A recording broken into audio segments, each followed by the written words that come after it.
Hello, everyone, and welcome back to the Savage NASCAR podcast. And it's been a bit, but I'm back here on the show. And today we have a very special guest with us. We got Bill Blair, Jr. Thank you very much for joining us today. I'm glad to be here. Thank you so kindly. Appreciate it very much. And we have a lot to get into, a lot of things. But first, I have to ask you the question I always ask the guests that come on my show, and that is, how or when did you find your interest in racing, and how did you get started? Well, I was born in 1938, and they just so happened to build a 1 mile speedway across the street from our dairy farm. We had an 800-acre dairy farm, and that was in 1939, 1940. So my daddy raced there at the first race in High Point Speedway in 1940, and my mother carried me across the street to watch the race. And I didn't know what it's all about, but I paid attention, and I did not know it at the time, but I was watching Lloyd C., Bill France, Roy Hall, Ronnie Flock, my dad, and others. And some of the first words I put together was race car. So that sort of gave an indication how I got started. And then there was 3 other races there, and I went with my mother and dad to all of them, and he participated in 3 of them. And he let Bob Flock drive one of his cars. He had bought 2 39 Fords. They were liquor cars, and he made race cars out of them. And that's how it got started. And Christian, in 1947, after the war, my daddy built his own racetrack, Tri-City Speedway, right next to the High Point Speedway. So by then I was old enough to pay more attention, knew what it was all about, and I got to meet all those great drivers. They would come to High Point to race for my daddy, and back in those days, there was not many motels. You had to stay in a hotel, and of course, downtown High Point they had 3 hotels, nowhere to put the race cars, and they were pulling them by road and the knuckle bars, the old tow bars, and so basically most of them came up to the dairy and slept in their cars underneath the pinup grove out there at the dairy and milk house, and mother fixed them breakfast every morning. They'd come spend 2 or 3 days, and not only that, some of the AAA guys, Ted Horn, Tommy Hendershitz, and different ones, they came there to be in that Indy-style race, and my daddy met them, and I got to meet them too. So it all began right there in 1940 up through 47 with the absence of any racing. There was no racing during the war because everything was rationed. Yep. Correct. And yes, it's a lot of information. And yeah, I remember when I was doing my research, you mentioned that your father did build the Tri-City Speedway after World War II. And your first race, if I'm correct, you told me you were in was in 1940, and you went to the High Point Central High School. And you're basically from the High Point, North Carolina area. So basically your father, if I'm correct, he won 3 NASCAR sanctioned races, and his last one was at Daytona Beach in 1953, where he passed Fonnie Flock on the last lap. Were you actually there for that race, Yes. or did you go to any Daytona Beach races? Well, I started going down in 1950, and I didn't miss a year until they closed the Speedway and went over to the present Speedway there. But in 1953, he flew to Willow Run, Michigan, and a guy named Don Perkins was the only factory engineer they had, Oldsmobile, and he picked my daddy up and carried him over to the plant, and went over the Oldsmobile that he had bought and drove to High Point, North Carolina, and packed a new suitcase full of clothes, and I went with him, and Wes Hedgecock, and later on a sister came down with a cousin of mine and her girlfriend, and we stayed a week at the beach and watched him win the race. And there was not a lot of preparation to race cars back then. It just so happened that Olds had gotten interested in racing, began to make a few parts, and a lot of the stuff they did, Christian, was for safety. For instance, the hood and axles, instead of having a sharp edge, they would make a radius so they wouldn't break. A sharp edge would create a crack. So things like that. And then they had a cam kit they made. It was from Howard Cams out in California, but they put part numbers on, and that was their racing kit with thin head gaskets and bigger gas tanks out from underneath a hearse or, big vehicle. it held 22, 23 gallons. The regular gas tank was only 18 gallons. So that was their racing package. So one thing I also want to mention as well, your father, whenever he was racing and whenever he started racing all that, yeah, it was during the Moonshine era. And basically, one thing that I found very interesting when I was doing my research for the interview today, I found out that your father, in fact, was put in jail on Christmas Eve in 1932 when he was basically had like 120 gallons, if I'm correct, of moonshine. And that's how racing was really started, was with the moonshine. It was more like it was like a second job also, but it paid more than the races. And that's where stock car racing basically began, was with the moonshiners. And yeah, so with your racing, did you race at all during in the NASCAR Grand National Series, or did you do what type of series did you race in? Well, let me go back one thing you mentioned about the moonshine days. Not all guys were alike, but in my daddy's the way he did it, he had inherited a farm from his aunt, got run over here in northern High Point, and he and one of his brothers inherited the estate. So daddy he went in the liquor business because it was a thrill to him. He didn't need the money, but anyway, it was a thrill to him and others just to get the officers, ATU officers, to chase them. And yeah, that's what they'd have done it for fun. Yeah. He'd go down High Point and come through town wide open, just get a chase going on a motorcycle, and then he'd get to the north end of town and lay it down on the shoulder of the road or in a bank somewhere up on incline to watch them go by. Then after he did it in High Point, he'd go 7 miles up the road to Townsville, do the same thing, then over to Lexington, and just to play. They were big, they had a lot of fun back then, regardless. But he did get caught in Martinsville, Virginia, in 1932. It was Christmas Eve with 125 gallons. So they blocked the bridge off. He couldn't get out of town, and it had started snowing. And so they throwed him in the clink. When they caught him, they chased him around town up there in the square for about 5 laps, shot his tires out from under him. And then they called his daddy back here in High Point, and his daddy was a North Carolina congressman, and started 2 churches and started Elks Club. He's in the land business, farm business. So they called him up and said, "Are you Mr. John Blair?" And he said, "Yes, sir. What can I do for you?" He said, "Have you got a son named William Ivy Blair?" And he said, "Yes, sir. What is the problem?" Well, we just caught him up here in Martinsville, Virginia with 125 gallons of non-tax paid liquor. And he don't have no money to go his bail. So he said, "Well, sir, let me tell you what you do. You just keep him." Then you called him and hung the phone up. So that started a good relation right there between him and his dad. That's quite interesting. And I'm not really too familiar with moonshine. I've never tried it, and I know that some people like it, some people don't. And back then, moonshine, of course, is really valuable. And I mean, even nowadays, I know people that have collected moonshine, and from back in the 60s, 70s, even earlier. So now I kind of want to change the gears a little bit. So you're actually a host on the Ghost Tracks and Legends Race Talk Show, which is on Thursday nights on Spreaker.com and also seen on Facebook. How did that come about? How were you able to become a host on there? And basically, how was the show started? I really enjoyed watching it. Okay, it started down in Myrtle Beach, South Carolina with Jeff Gilder, and it was Racers Reunion. And Jeff had been sponsored by Love Chevrolet, so they eventually got into shag music that's pretty strong down at Myrtle Beach, and Jeff sort of went away from racing.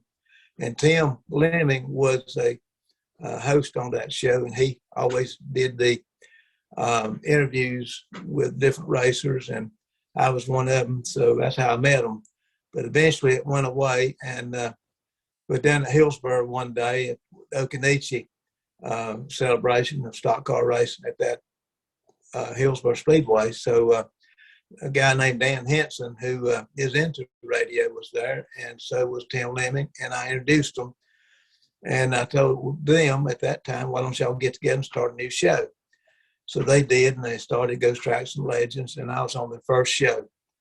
Now, later on, I became a co-host, and the deal about me, I guess, was that I knew all the racers. Had been racing for years, and I knew a lot of history of stock car racing.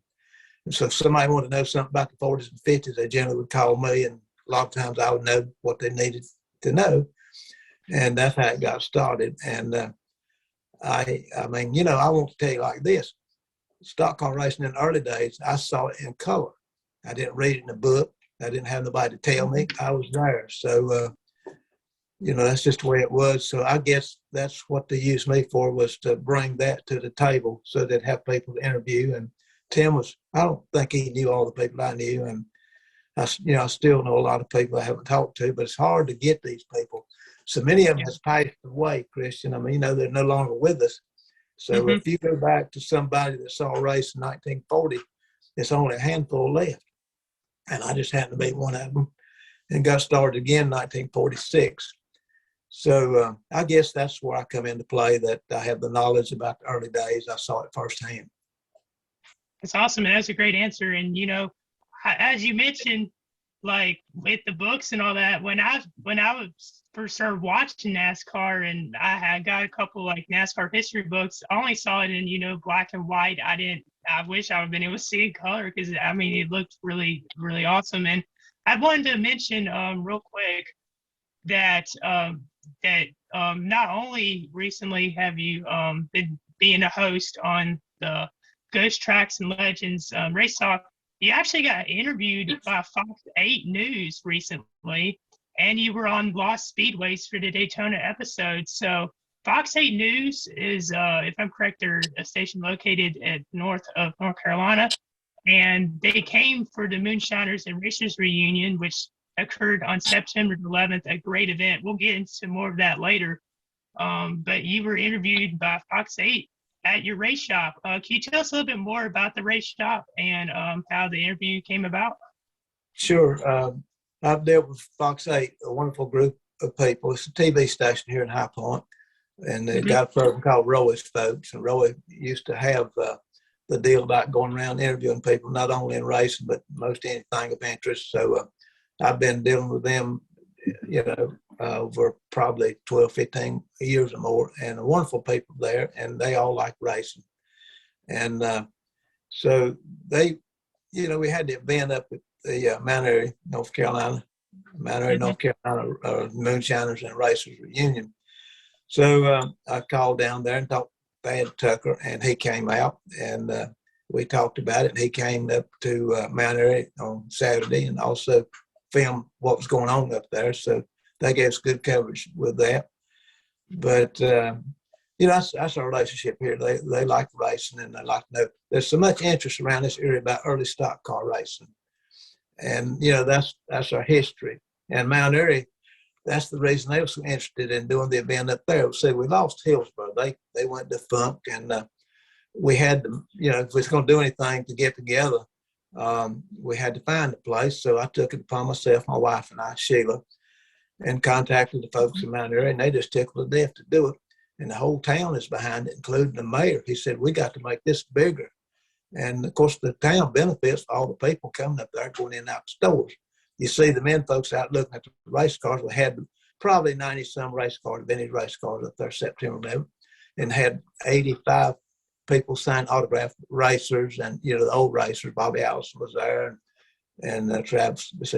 We had Brownie King and different ones there from that era of the 70s and 80s, and we basically lost all of the guys that raced back in the 40s and 50s. A lot of them not here that raced in the 60s. So, it's what it is. We want to honor them and keep them together and let them relive their early days. It adds time to their lives if they can get in with the people that they used to be racing against and talk about it. You ought to see them smile, and they love to rerun those races again. So that's what we do it, why we do it. And we got a wall of fame up there to honor these guys. Their name will be there forever. So starting in the 40s, we started listing these guys, and we'll continue to do so. Yep, it's awesome. And, you know, that was such a great event. I really enjoyed it. I was there on September 11th, and I was there for the other event at North Carolina Auto Racing Hall of Fame back in June. If I'm correct, it was June or May. But we'll talk more about that when we come back. We're going to take a short break.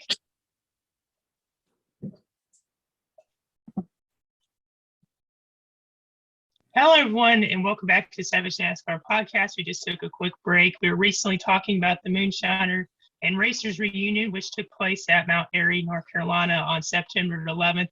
I was going to bring this up a little bit earlier too. Bill, when your father won at the Daytona Beach in 1953, I found one thing quite interesting. The trophy had a Hudson sedan on it, and your father was driving an Oldsmobile, the number 2. Were you at that race by any chance, or did he ever at all run on the Daytona Beach? And what was it like? Because I bet it was an amazing atmosphere. Well, I was at the race. I was sort of like a shadow to my daddy. Wherever he went, I wanted to go. And I said, can I go? Can I go? Come on. I even helped him deliver liquor before, you know. But, yeah, I went. And what it was like back then, it was sort of like a vacation. And it'd be cold up here in February. I know one February we left, it was snowing here, about 4 inches of snow. And, you know, back then you flat towed them or drove them. But we left out going to Daytona Beach anyway. And but there, you know, I had told you earlier about going to Willow Run, and my daddy picked up the Oldsmobile, and he got one of the 6 cars that they built for racing. And so he brought it back home and changed clothes, repacked his suitcase, and here we went to Daytona Beach, and I went with him. So NASCAR's second photographer, Taylor Warren, went with us too. If you remember T. Taylor Warren, he lived here in High Point. So get down there, and while they were, you know, working on the car at Halifax Motors, a local Cadillac and Oldsmobile dealer there in town in Daytona Beach, I was walking around town. Now, the guys that finally came to help out, they went to the bar around the corner, but the guy on Halifax Motors gave my daddy 2 men from their dealership to work on that car. They had changed the exhaust and stuff on it, and pack the wheel bearings and do a little stuff to it to make it run faster, like pump tires up tighter and put dry ice in air cleaners, things of that nature. Okay. So I wandered around town. Nobody bothered me. So you didn't have to worry about that back in those days. And Daytona was a very nice town, warm, clean town. And over on the beach side, there's very, very few motels at that time. And this was, like I say, 1953. When 92 or Speedway Boulevard runs into the beach over there on A1A, there's just a handful of motels. As they began to build motels, they were moving south. So they kept moving the beach further south, beach race, you know, till they finally didn't have no more room. That's when Bill France built Speedway in 1959. So, so anyway, my daddy had run his car on to empty, and then he'd run it wide open on the highway until it ran out of gas to see how far it would go. And he had another carburetor. He tried it, and one of them was a little better than the other. And during the planning stages, what he was going to do, he had already lost 1 or 2 races there before because of running out of gas and having to stop for gas. 40 laps, 160 miles. That was really pushing it. You could safely run about 150, 152, 3 miles, but to go the rest of it was questionable. So what he decided to do was short shift and use a good carburetor. Short shift means that when you come out of the turn onto the beach, he'd put it in high gear as quick as he could without stalling. Okay. And then coming off the north turn onto the highway, you could light the tires up if you want to in second gear. So he'd short shift it, put it in high, saving gas. And he told Harry Payne, the guy that was really helping him, the crew chief, so to speak. They didn't call them crew chiefs back then. They called them mechanics. Well, he told Harry, he said, now, Fonny, I know him. He's going to show off. He's going to spin the wheels up. He'll run out of gas. You mark my word. And, of course, Red Ball prepared Fonny's car. It's owned by Frank Christian, a bootlegger there in Moonshiner in Dawsonville, Georgia. So around Dawsonville, probably between there and Atlanta. So anyway, he qualified 6th, and he got up to 2nd place, and he sort of rode there. He didn't gain on Fonny. Fonny was about half a second or so in front of him, maybe 50-some seconds. But then on the last lap, old Fonny run out of gas. My daddy passed him. And Fonny was pulling over to the side when he went by. And Slick Smith pushed Fonny on into the pits, and Fonny ended up finishing second. But, you know, the Oldsmobiles were clearly the fastest there in 1953. And he could have done what Fonny done, you know, run up there with him, but he'd run out of gas. Neither one of them would have probably won the race. Could have been a Hudson. But see, Hudson had won the last races there, and they figured that Hudson was going to win that race against them. They made the trophy. They put a Hudson on top of it. Oh, wow. But anyway, that's why I had a Hudson on it, and he ended up winning the race. So yeah, that's pretty interesting. I remember reading. I remember for some reason I remember reading in one book that Fonny Flock was penalized because he got pushed for run out of gas, but that's not from what I heard. I heard that he ran out and he got passed, but there's different accounts about that. Your father started sixth in that race, if I'm correct, and Daytona Beach is an incredible track. For those that don't know, it looks like you'll see it up on the screen. It's basically two really long straightaways, if I'm correct. The front stretch was you correct me if I'm wrong, but the front stretch was on the beach. Then there was a long strip of road on the back stretch, and of course the turn one was pretty famous for having cars go off it. I've seen pictures where cars were on top of cars in turn one, so it was pretty much a pretty dangerous turn there, and a lot of pileups. A lot of people showed up for those events. A lot of fans right beside the wall in the infield, right beside the turns. So, well, Chris, you're talking about turn 3 and 4 where they had all the pileups. Yes. Then you left. What they did, sometimes they started from a standstill. One time they started from 6 abreast on the beach, all lined up. They just changed it up every year to create excitement. That particular race, I think they started at a standstill. They made one parade lap, parked, and then took off. Went up the beach, come to turn 1 up there, and you had to float them in a little bit sideways.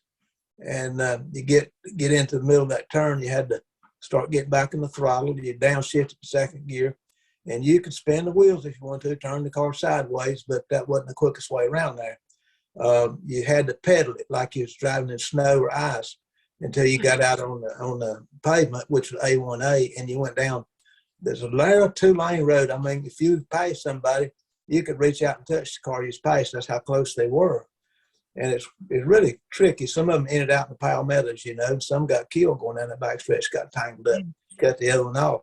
In 1953, I know one died. But anyway, you go down that backstretch. It was also 2 miles long, and it had knolls in it. You approached the third corner, that would be going onto the sand, and they had made they banked up sand and packed it. Later on, to begin to mix other types of soil with it to keep it from pounding out. Early days, it had ruts in it a foot deep, it seemed like. The cars actually get stuck in there in the early days, and they have to get out there and push them out. They blocked the track. So, and I've heard people say, well, they get them on 2 wheels to put a show on. That's ridiculous. But every time you did that, you turned it over.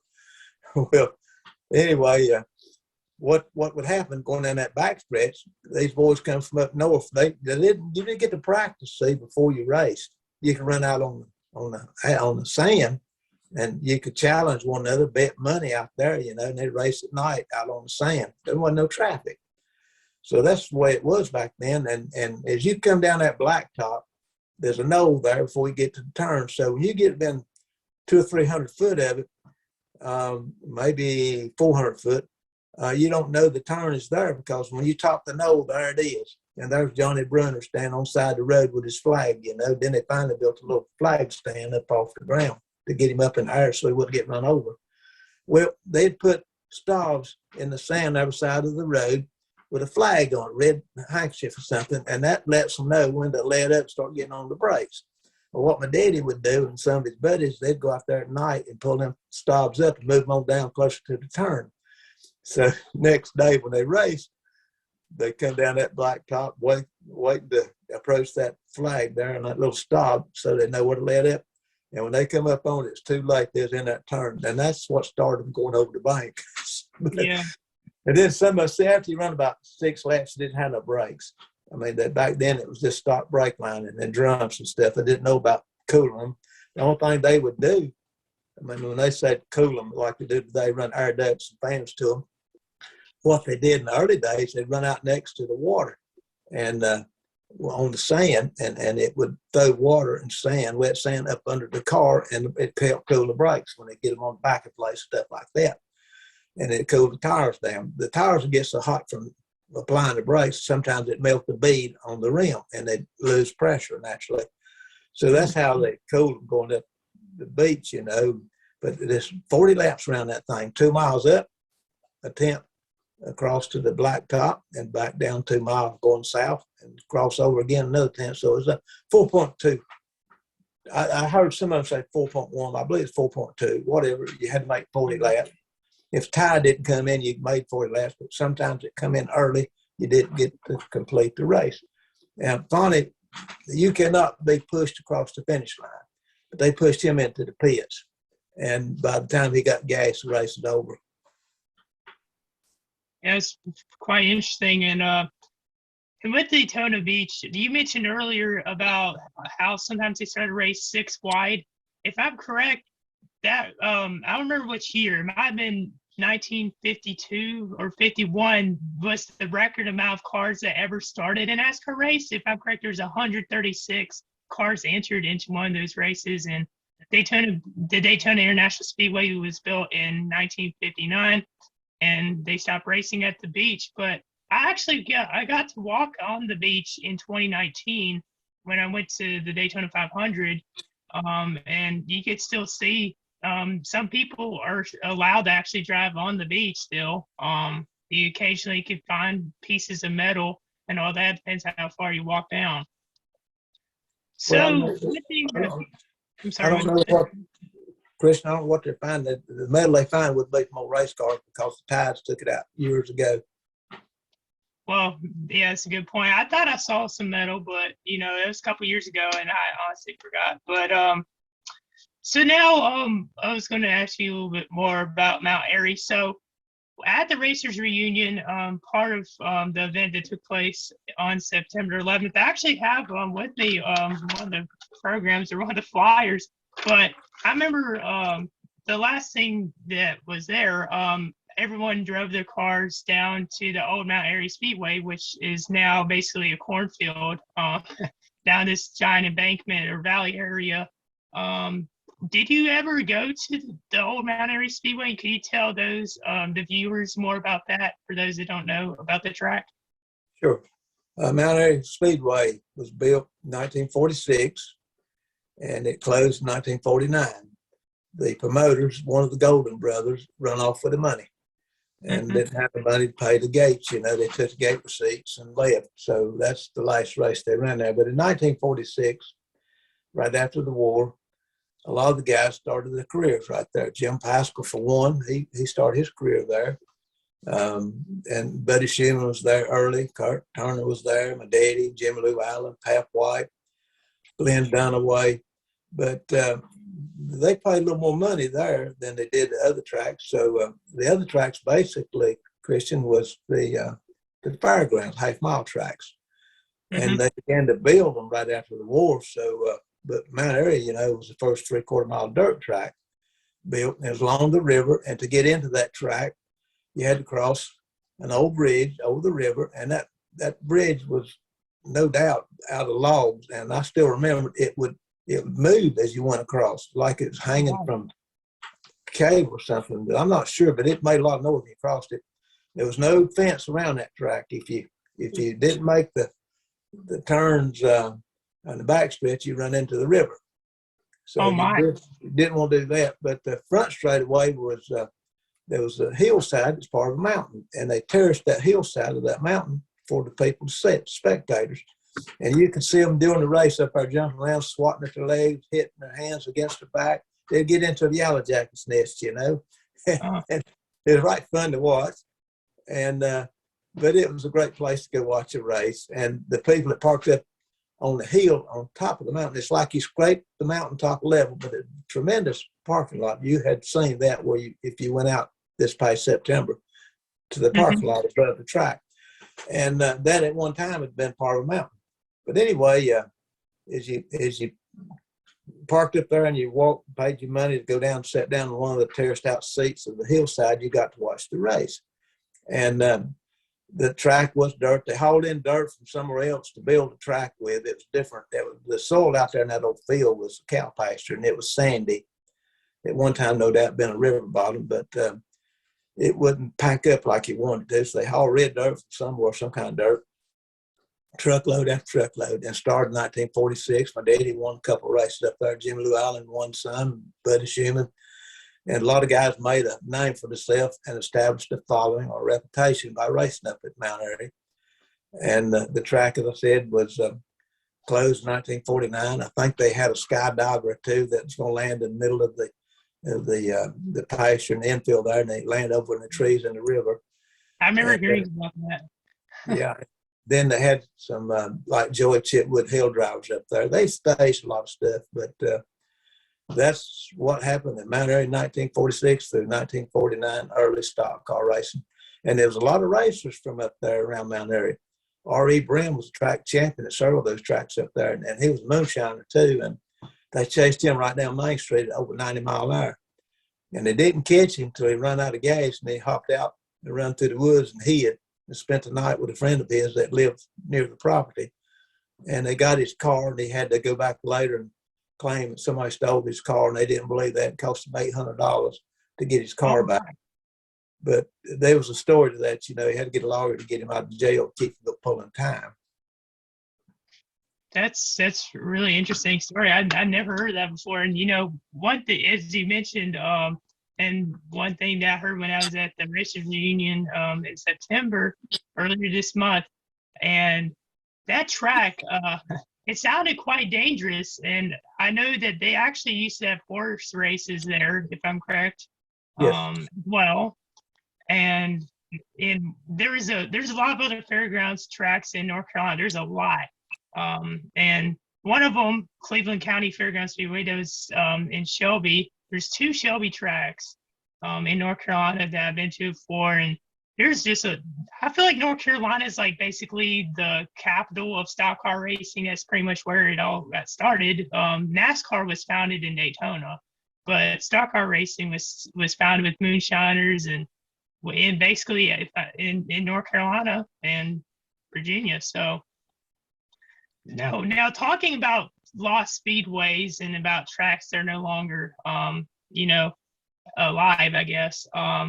You were part of a Lost Speedways episode, which is on Peacock TV. You were interviewed on there for the Daytona episode. Can you tell us a little bit more of how that came about and how you were asked to come on to that episode 10 or 2? Well, Matthew Dillner, I guess he's a producer for Lost Speedways, and he works with Lil E, does the Dirty Mo program also, and they have a good venue, you know, to preserve stock car racing history, which they do very, very well. And I thought Matthew and his group did a marvelous job for the second season of Lost Speedways. They put so much into it, a lot of hard work. Mm-hmm. Well, I was invited down to bring the Oldsmobile, and that's when everybody was afraid to go anywhere. And my wife and I had gotten our shots, and we made we weren't going. I called Rhonda Lawson and I said, you know, it's just too risky.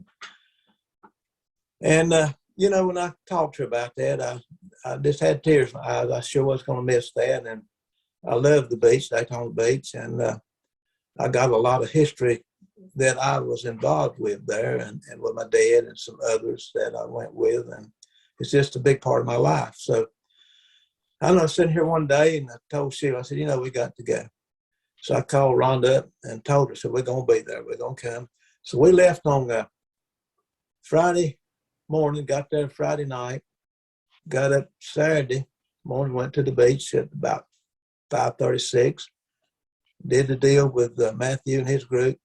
And then we finished up that afternoon, and Sunday morning we come back to High Point. So it's a quick trip. But anyway, you know, I had a tribute car for my dad that he had won the beach race with, and I do know a lot about what happened at Daytona Beach, and they wanted to talk to somebody that had the knowledge that could tell them how it really was. Mm-hmm. And as I told you earlier in the show, that I saw it in color. I didn't have to read about it in the book. I saw it. Well, we met Matthew and his group, just a wonderful group of people with intense desire to portray it the way it used to be. And so we made the parade, and they had the cameras on the car, and Matthew was sitting on shotgun side, and Mark was sitting at the rear. That's the guy that does the film work. And so after that, we parked it and then reparked it on the beach at an angle with the tide coming in. We spent probably almost 2 hours there until the tide come in. We had to leave.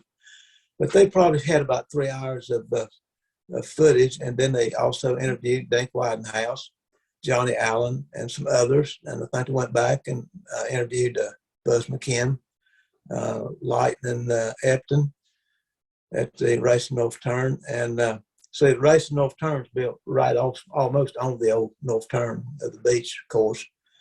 So they put a lot of effort into that, and then they edited, and they just so happened to, give me a good bit of time in that footage. So tell them about how it used to be and some of the things that happened, like to Bob Pronger. Bob was part of the mafia. He was from Chicago. Later, he disappeared. But he had a factory Oldsmobile too, and so did Bonnie Flock, and also Frank Alford. Well, Pronger, him and Bonnie Flock had a feud going, who was going to lead the first lap. So Bob Pronger come to ask my daddy. He said, "Bill, I know you've raced here a lot, and how far can you drive into the corner? How deep can you go in there?" My dad said, "Well, heck, that sand will slow you down, so just turn a little bit sideways and it'll begin to slow down, because if you lock your brakes up, you'll lose control. You'll spin out." And said, he told him, said, "Now throughout the race, it'll get rougher and rougher and rougher, so you're gonna have to hunt you new spots. The track's not tore up yet. You have to go out further, closer to the ocean, and turn in late. That's how it'll end up being." If you understand what I'm saying, is because if you come in normal, finally it will run out, and you just, you ain't gonna make any time. So to begin to move the track and the turn as you approach it. So he said, "Okay, that's what I'll do." So anyway, my dad didn't like him. Pronger, he'd go around, when I say he didn't like him, he thought he was damn smart at it. Excuse the language. But that's just what they viewed him, because he was a typical Chicagoan, we might say. And he had qualified on the pole, so he just thought he was going to run off and leave everybody, hide, So him and Fonny, I think, claimed that the car was illegal, that Bob's car was illegal, and Red Bulk didn't like it either, because Red was about as good as they were, and for Pronger to sit on the pole and outrun them during the Speedway time trials, they didn't quite understand. Well, anyway, there's a feud going on, so I think it could have been, I think there was some money bet. I don't know how much it was or who did the betting, but I think Pronger was betting people he'd lead the first lap. Well, they took off, and up the beach to go, started from the standstills, I remember, and I'm pretty sure I'm right about that. I think my daddy started inside on the third row, and away they go.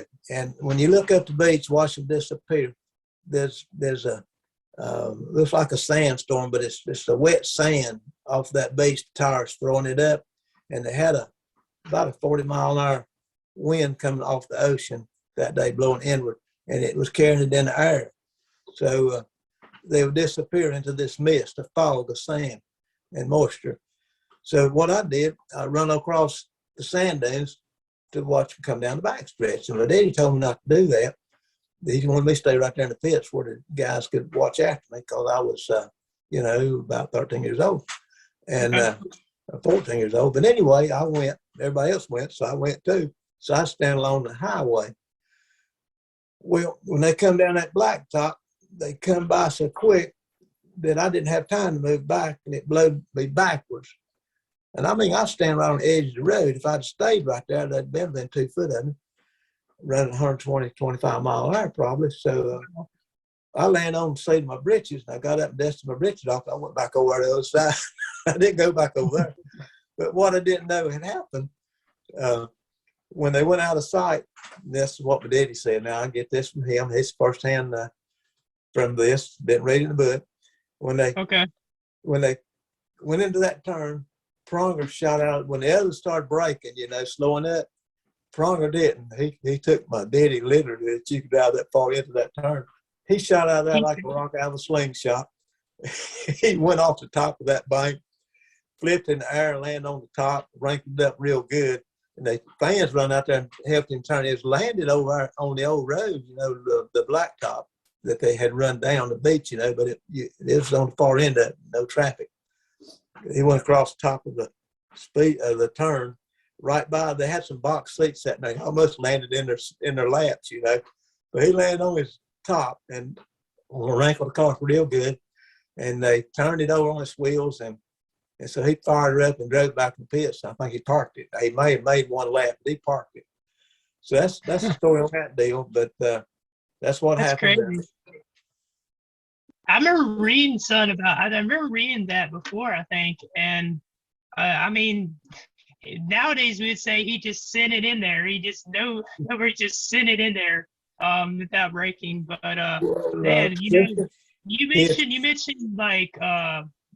you mentioned Johnny Allen and Rex White, and I actually got to meet him. And I've met Matthew Dillner before too. He's a great guy, and I think that the Lost Speedways, what they're doing is very awesome, and it gives a lot of fans, more insight and knowledge about how NASCAR was back in the day, and it also it relives history.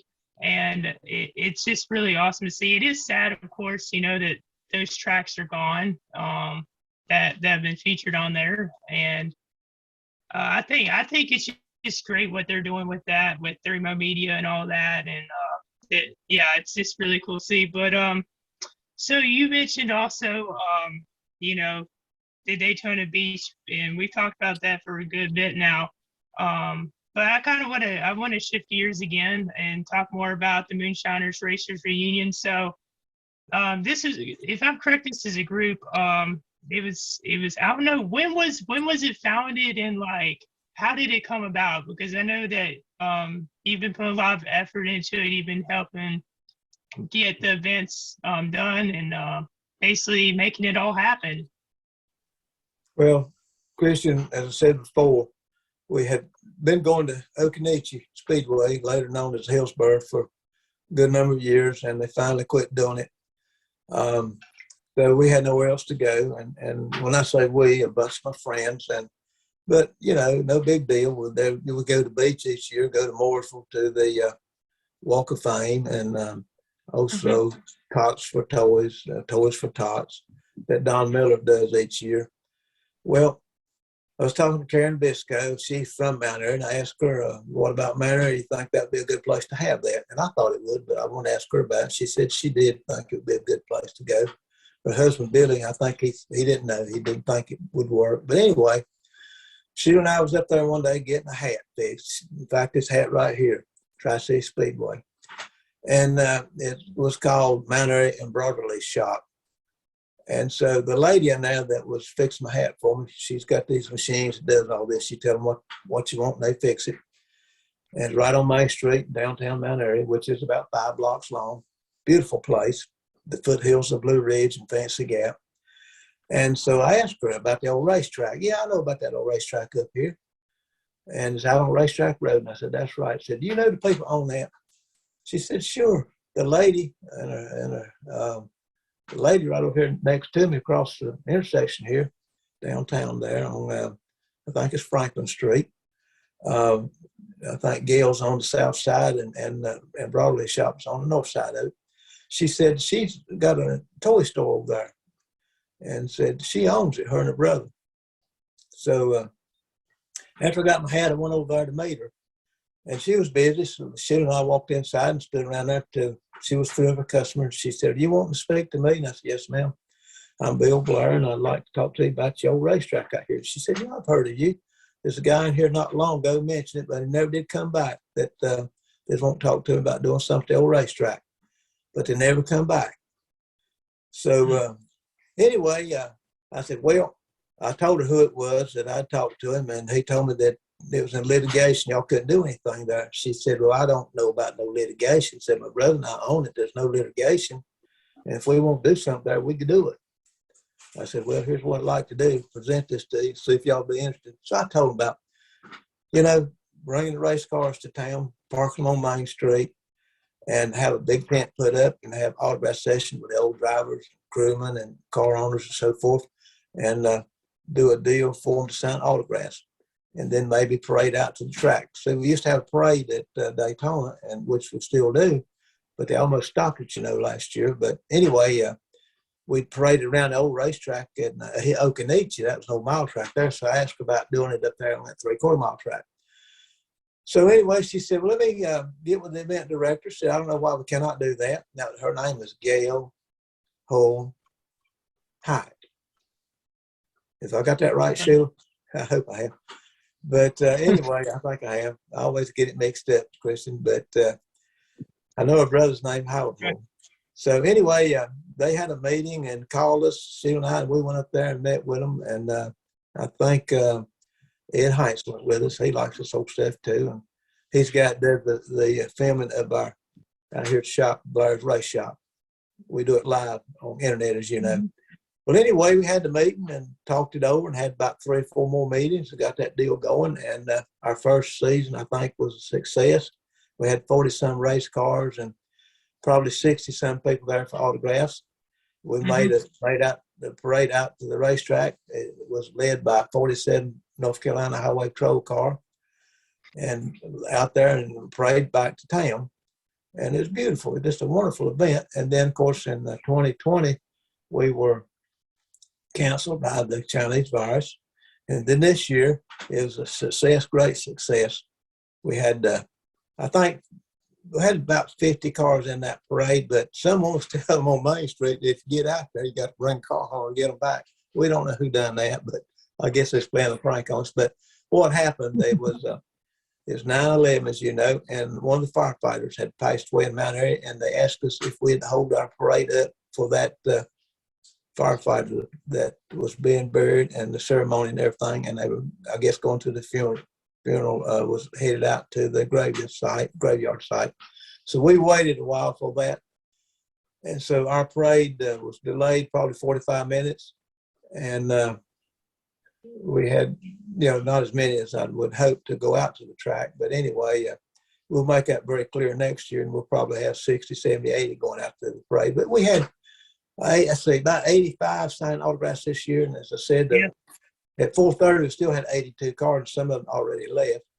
And it was estimated to have about 6,000 people out on the street, and the wives all were in the store shopping. So I think it's very successful.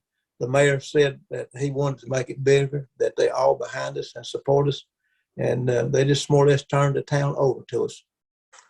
Yeah, it was a great event, and I really enjoyed being there.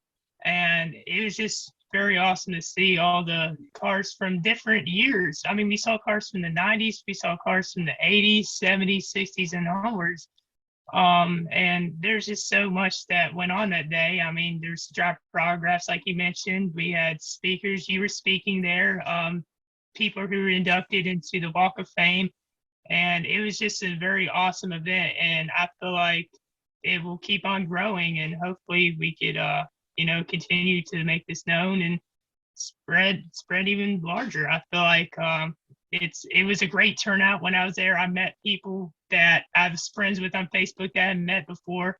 I got to meet people that were involved with NASCAR. I mean, former drivers, former crew members, and all that. So we'll be right back after this short break. We're about to head into the final segment of this episode. We'll be right back in a couple minutes. Hello, everyone, and welcome back to the Savage NASCAR podcast. We're here for our final segment of today's show, episode number 14 with Bill Blair Jr.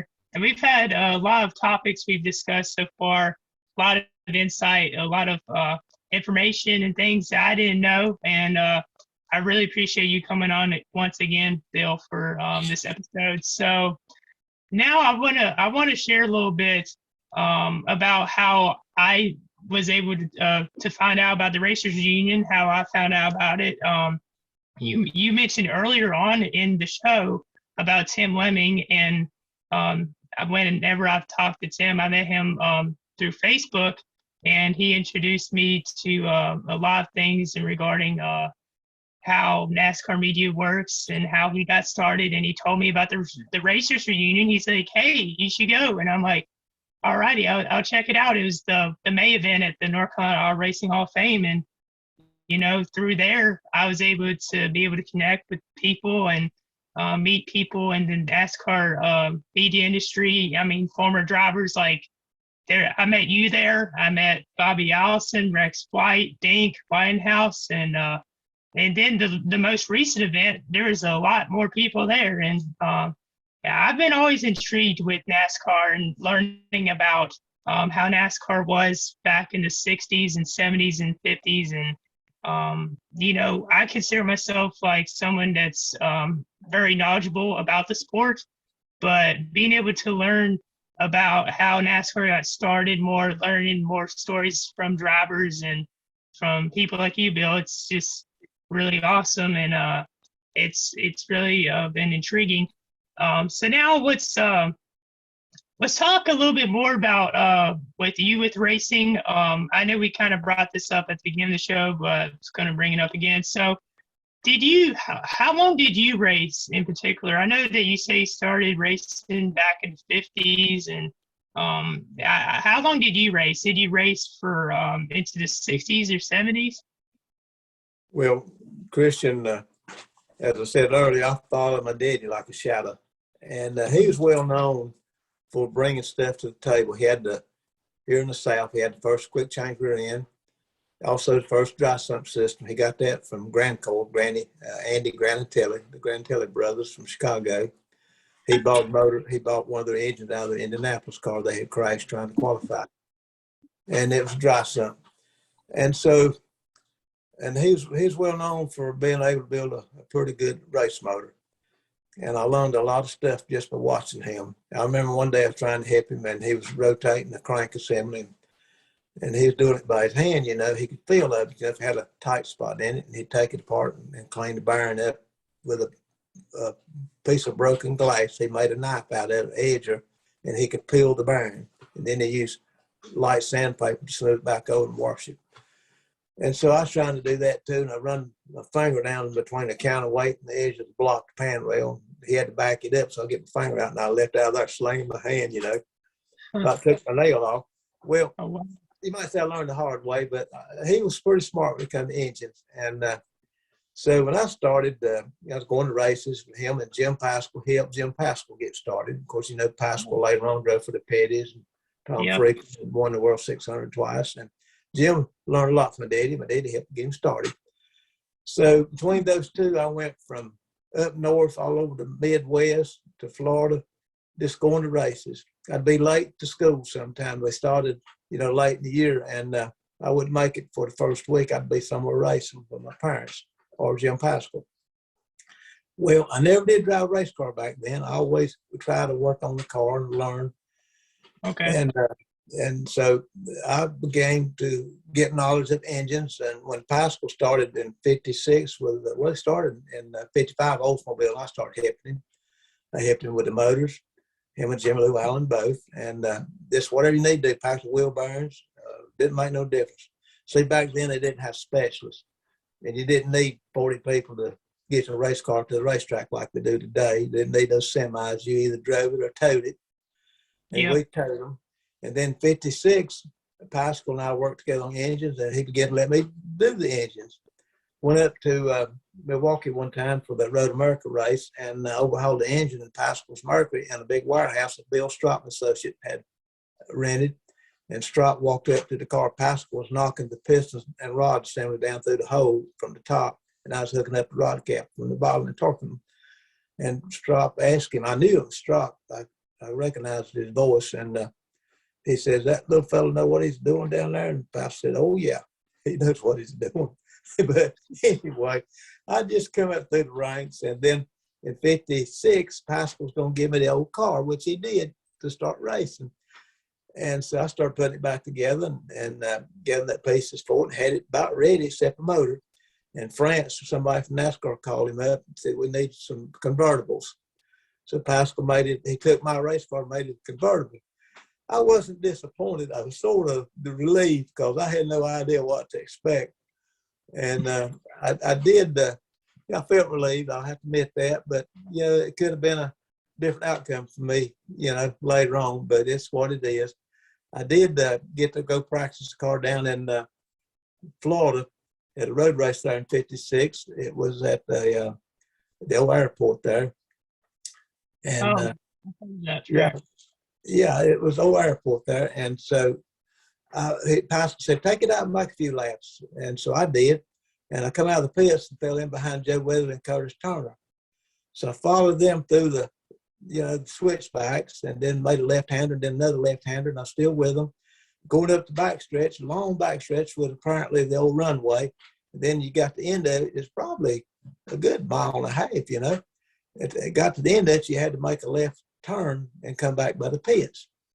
So I saw that coming up, so I let up. When I did, they shot away from me. I said, man, I let up too quick, so I got back in the throttle. But I didn't catch back up with them. But when I let up the second time, it was too late. I made the left, and I spun around and around and around. And out through the grass I went, throwing dirt. Looked like I was discing that place down there, So I pulled it in the pits, going to get out of it. Said, oh, no. Jim said, oh, no, you got to make another lap or two. He said, man, go out there and make some more laps. So I did, but I didn't. I knew when to let up next time. But it was a learning process. I did get a few practice laps, but I always wondered what it would have happened if I'd got to race. Well, I made my living building race motors and race cars, mainly engines. And in 1970, I did help them build those Javelins. The one of them that Pascal drove was on a 14 car because we didn't have engine pieces. So until I got my engine pieces, I helped build a race car. And a guy named Lawson Leonard from out in the Midwest, I learned a lot from him. And Warren Prout, he was a Michigan State engineer graduate. So those two guys were geniuses. Of course, Pascal drove the car. I think we won 10, 11 races in a row, finished second to points, Grand American Series, and Tiny Lung won it. But if we'd had our motor parts the first 10 races or so, we could have won that championship. But that's how I got started with, race cars, I told you about the early days of my daddy. And I got to meet an awful lot of people and, mean with them and mix with them. And so it was just family. I never called it work or a job. It was just something I loved to do. And we'd work like 3 days and 2 nights, never stop. I sat down in a chair just to get a minute's rest and go to sleep. Hospital wake me back up. They didn't postpone races while you took a nap or vacation. You just had to get it done. And we had 1 race car, and later on had 2. Mercury gave him 1 for $1, and he was going to give me the old one to get started, but it didn't work out. So later on, I become, I guess, known for building engines, and they were pretty good engines. We won some races. I had engines win at $7,500 with Terry Labonte. We won one of those road races down to Powerville races at Daytona and led a lot of the old races. But I think early Pontiacs, I think Pascal won 4, 5, 6 races with motors I built. Of course, we blew some too. But it's just what it was. And then later on, I got my own race car and a sportsman car, and I had somebody drive it. I started driving it myself, but I said, man, he can drive better than I can. But later on, I got me a flathead Ford modified 40 Ford coupe. And I think I got 76 first place trophies. I won with that car. Wow. And a lot of people said it was the fastest flathead Ford in the country, round tracking. But, I learned myself how to drive. Of course, I've been around race cars, and I knew a lot what you needed to do, just learning and watching Pascal, a guy named Jimmy Hensley, late model sportsman guy. And most have a tendency to drive into the corner way too deep. You can't get off the corner if you do that. When you turn that steering wheel like you're going to turn in the corner, you crack it, and then immediately get right back in wide open. It'll take a set, and you'll come out there just a dig. Makes straightaway much longer, much faster. But you got to tell your right foot it's okay to do it for him to mash it wide open. They don't want to do it. I tell you, it didn't for me. It took me 2 or 3 times. I was really looking for a track that didn't have no wall. That's what you need. But once you get where you can do that, then you can set your car up and drive. And really what I found out, this is interesting and it's really important. It ain't all motor. You got to be able to get a car around the corner first and go back the other way. If it won't do that, you ain't going to win because somebody else has done figured it out. And you got to have the car pull all the way around that racetrack. It's got to handle. A motor ain't secondary, but it's part of the deal. But the guy's got to fill it by the seat of his britches, put it all together. I mean, he's the last remaining part of that puzzle. And it just takes a big effort upon everybody helping you. Or if you're a one-man operation, which that's my wife and I worked on my car. We built it. Well, I bought it used and rebuilt it, and then built the motor, and then the chassis, and then taught myself, seat of the britches. I did talk to other drivers, and what they tell you, it just don't apply to you. It's some people it may, but it didn't me. I had a different feel, I guess. But once I got the hang of it, it's almost like I could go around the racetrack and never live. In fact, we was at South Boston one time and making some good lap times through the corners, down straightaways, and some of the guys in the late model sportsmen come over there and looked at the chassis and said, "How do you do that?" I said, "Because it's given to me." "How do you use this old 1 1/4 inch sway bar?" "Because it's given to me." I didn't have much money to spend, so you make do what you got. And so it impressed a lot of people the way it would go through the corners and never lift. So that's my deal in racing, and I just love it. And if I can help somebody, I will. But it's just part. I wish I could have done it years later when I was younger. I feel like that I could have driven the car back in the 60s, even the 50s. I really do.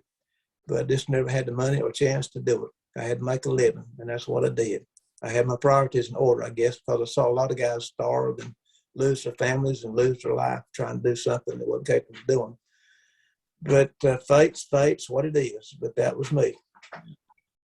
And appreciate you sharing that with me. I learned a lot from that. I actually didn't know most of that, and it just shows how much racing was different back then than it is now. And I mean, drivers back then worked on their own cars. They knew what equipment they had. They knew what was underneath the hood. They knew almost every part about the car. And teams would even have haulers. They'd drive their own car to the race. And it's just so much different now. I know you mentioned earlier about the airport tracks. If I'm correct, the first NASCAR race at an airport was Linden Airport. If I'm correct, I think that's in New Jersey. And then Road America, NASCAR used to race the Road America back in the 60s. And I think 60, and then they just now returned to it. Linden was 1954. 1954.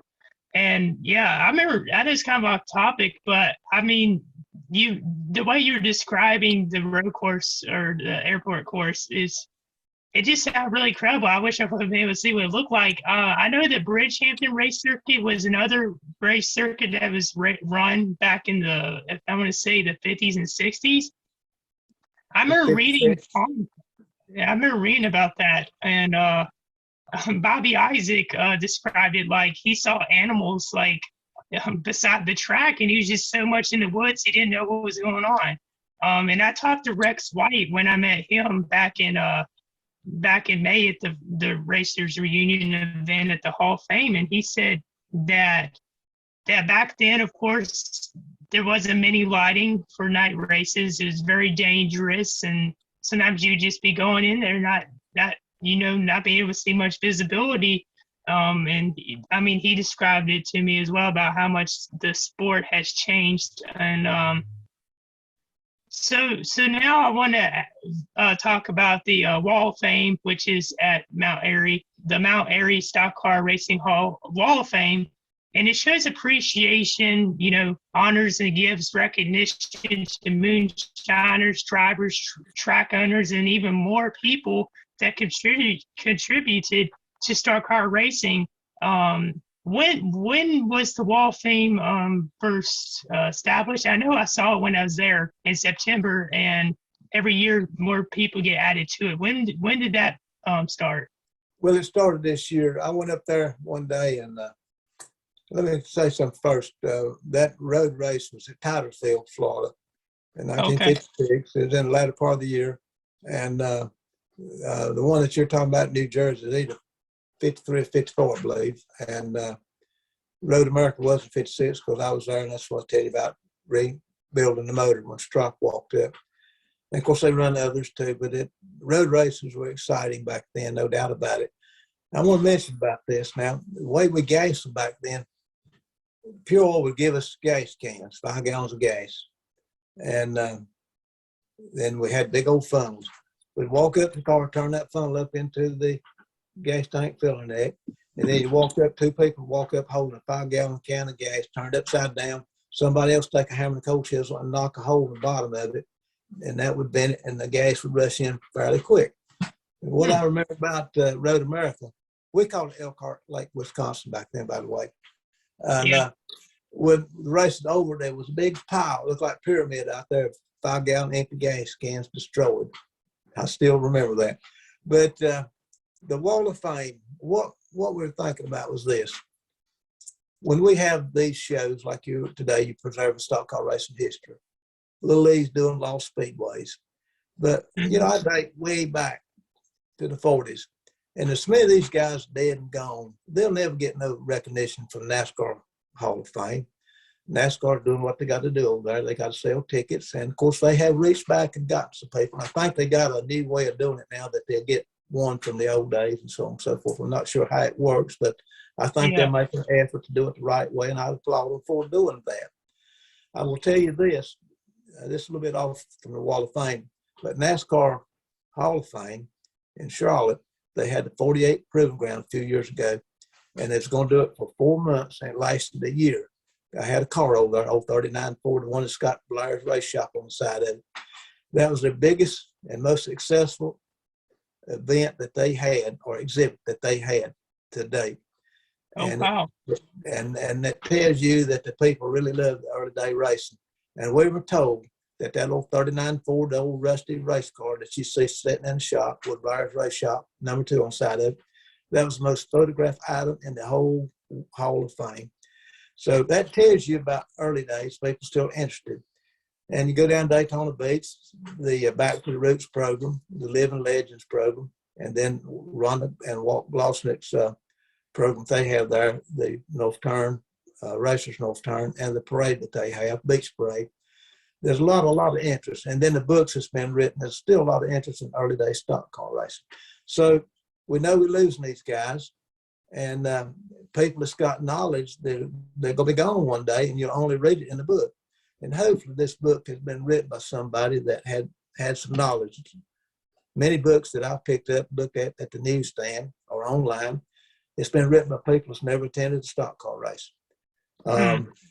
And it shows, it really shows. And you read something, and you know that if I was there, and I can tell you what happened at Elkhart Lake or Daytona Beach in 53 or 1950, and now reading the book, there's no, you know, they don't make an instrument that will measure that because it's so far apart from what you read. And I just don't know. But the Wall of Fame, the purpose was this, Christian, to recognize and remember these guys that started stock car racing. And it's dedicated, and it will be put up there on that wall. They didn't have the letters finished in time. It says dedicated to early stock car racers. And that's what it's all about, to remember these guys that never get any recognition from NASCAR. And I understand NASCAR's position. I mean, there's so many people, you can't include 500,000 people. There's not a building big enough to put it in. But certainly the players that made a big contribution in the early days, we're going to recognize them. They don't have to be a driver. It could be an engine builder. This year we had Lula Rosa and Jack Tant, Red Ball, and Waddell Wilson. And that dates you back. Lou was in there and Waddell both in the 60s. So we get back in time, you know. Of course, Red Ball in the 40s and Jack Tant in the 50s and 60s. So 4 great engine builders. And then we have the drivers. Of course, I think we got 40 drivers this year. We got 2 flagmen. We got some historians. But we're going to try to have a big gathering of all of them and their families and other people of interest that want to come and see this, all welcome to come. That event is free. Free to public. Now, the reason this word's at, I originally asked Phil Marsh, the event director, I told him my idea. And she and I've been talking about it. And he said, and I said, I found a place where you could put it. And he said, where's that? And I said, up here on the corner. So he walked up there with me, and it was a fairly good place, you know, but he had a bigger vision than I did for that. He said, well, come with me.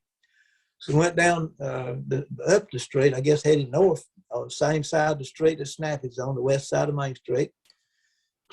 And there's an alleyway between some buildings that leads to the back rear parking lot on the west side of town. Big parking lots back there. And we walked into the alley, and he said, how about that wall right there in this alley? I said, what about this? It's a bigger area. I said, well, you reckon the owners let us do it here? And he said, well, I own the building. I said, okay, that's good enough for me. And then the guy on the other side of this alley, talking to him, he's willing to do it too. And they put in their deed that they can never be taken down. If it's sold, it stays. Nothing will ever take it down. And they signed the papers to do that, or are going to. So that's why it is where it's at and why it is there, and it will remain there. It's an honor of early day stock car racing. And then you have people like Rex White is on there, Herschel McGriff, and some that were back here in the 50s racing, and their families are still trying to preserve stock car racing. And I feel like that these families that has always been in racing, that we need to honor them too by recognizing their people. And because they're really helping. That's big. You got somebody to go out of the way, come from California here to help you, from New York, from Missouri, Florida, come here to help you time after time after time. I'm going to recognize their efforts that they're putting into preserving stock car racing history. But primarily the older guys, you know, that raced in the 30s and the 40s and 50s and 60s and 70s, but mainly 40s and 50s and 60s. That's what I'm emphasizing at right now. Bob Flock, Ed Samples, Billy Carden, you know, people like that you'll never hear about. You might read about it in a book somewhere, but you'll never hear about them over at the Charlotte Nascar Hall of Fame. And I can understand that. I'm not being critical of them because they're doing what they got to do, and they're doing a very good job of it. And their exhibits are wonderful. And I encourage anybody that's interested in stock car racing, do two things up here in this part of the country. Go to Charlotte NASCAR Hall of Fame, go to Mooresville to the North Carolina Auto Racing Hall of Fame, and go to Mount Airy to the Mount Airy Moonshiners and Racers Reunion Hall of Fame. And remember, Moonshiners, we're putting them up there too. I think we got Big Chuck the Moonshiner, Paul Murphy, and Dub Harris, and Junior Johnson, and Curtis Turner. All were original moonshiners before they started racing. And moonshiners, a lot of them started moonshining before they raced. I know that some revenuers started chasing the moonshiners and later on became a race car driver, like Tommy Chapman down in Georgia. He's from up in this part of the area, and he was a revenue officer up in Wilkesboro. And he started racing in 1970, the Baby Grands. Grand Americans, I guess, Baby Grand, I believe it was. And they changed the name up 2 or 3 times, but he ended up owning that series and with a race car and sold it to Bill France about 1972. And France called it the Baby Grands and then Daytona Dash series. So, you know, the moonshiners and racers, Christian, worked together. I mean, you know, it was a necessity. One had to have the other or vice versa. But when the moonshiners got caught, they didn't much like it. You know what I mean? Yeah. But we're going to include the moonshiners too because they brought a lot to the table back in those days. After all, the moonshiners had the money to build racetracks and buy race cars. What would it have been if we had no moonshiners? We don't know, but it would have been good. Yeah, that's great stuff. And I've learned, like, I'm young, so I'm just now getting started in my career in the media industry, and I've always been, NASCAR's been my favorite sport ever since I was younger and all that. When I first started learning about sport, I was reading these 2 books right here, for example, by Greg Field. And these books right here, that's where I've learned most of my information from. But at the same time, as you mentioned, not everything you're going to read is correct and factual information. Not everything you're going to read is actually what went on and what everyone has to share. And, you know, you mentioned a great point that there's just a lot of stuff that's been untold, and that drivers from that era should be more recognized. And the event that y'all put on, absolutely incredible. And it's just great to see, because we're getting to, especially for like younger fans like me, we're getting to learn more about how the sport was back then, and learn more and just realize like how the sport started, because I know a lot of younger fans just they don't know about it. And I feel like Lost Speedways is another example of how showing fans how the sport got started and where the roots came from. And the NASCAR Hall of Fame, it is great and all that. And one of my friends, one of my friends and fellow YouTubers, NASCAR Nick, he actually made a video a while back ago about Bill Rexford, and he's NASCAR's only champion that I know of that has not been inducted into NASCAR Hall of Fame. If I'm correct, Rexford won the championship I want to say 1951. And after that video came out, Rexford's family was just so thankful for it. And you mentioned just a lot of people putting their lives on the line and trying to provide for their families and all that. And and you said earlier at the very beginning, the events and just having the reunions, it makes drivers' days, it makes people that were involved in sport back then, it makes their day, it just makes their month and all that, because it just gives them recognition and gives them more of a way to, relive the history, but at the same time be able to connect with people and fans and be able to see each other again. So we're actually almost at the end of our show today. But I do have one final question, Bill. I wanted to ask you, do you have any closing remarks, anything you want to say for those that are watching this? Well, I will. I want to mention that Greg Fielding used to call my daddy and also me when he wrote the first 40 years of stock car racing. And he spent an awful lot of time doing that. And I hats off to him. A lot of people use that as the Bible, but one of the best books that you can buy is Riding with the Devil by Neil Thompson. He's I've read that too. And some of the others I would question. But anyway, racing is a sport. Racing is a challenge. Racing is a life. Racing is many things.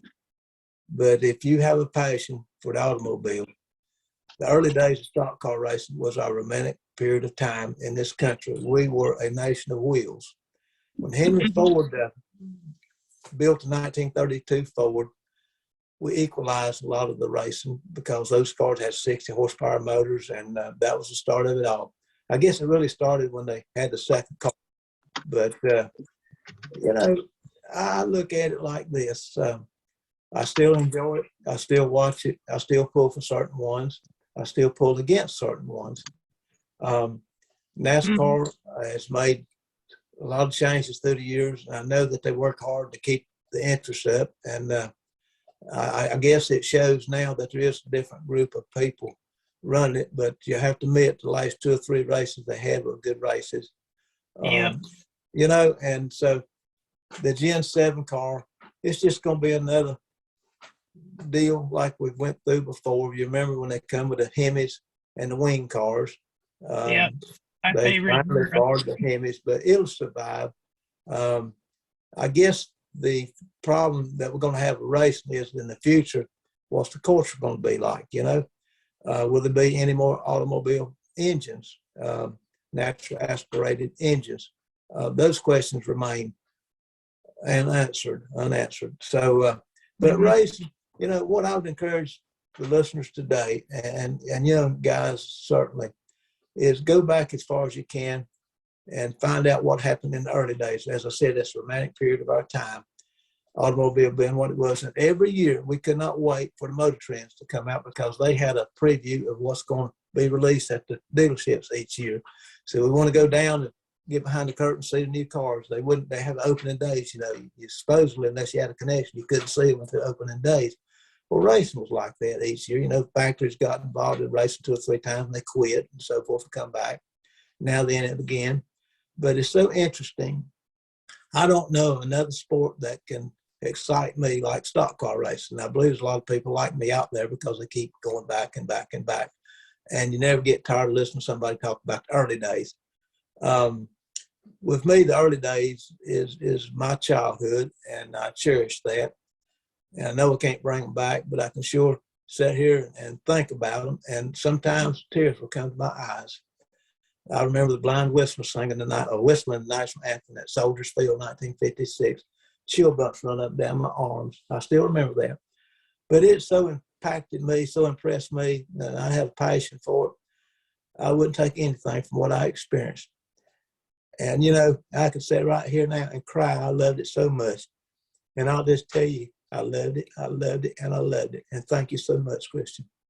Yeah, thank you very much, Bill. And that's a great way to describe it. I almost shed a tear there too.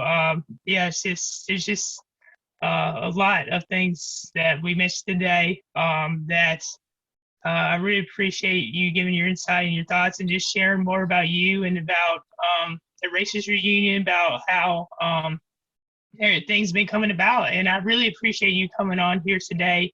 For those that don't know, I am going to Talladega this weekend, so I will be filming a little bit there. But we've reached the checkered flag here on our show today. Thank you very much, Bill Blair Jr., for coming on. I really appreciate it. Thank you very much. If you haven't yet, y'all, watching it, comment, like, and subscribe to this video. Let me know what your thoughts are about what Bill has shared, about what we've shared. And really appreciate it, Bill. Thank you very much. You're quite welcome. I thank you. All righty, y'all. And we've reached the checkered flag. This has been Savage NASCAR Podcast, and we'll see y'all in the next one. Peace.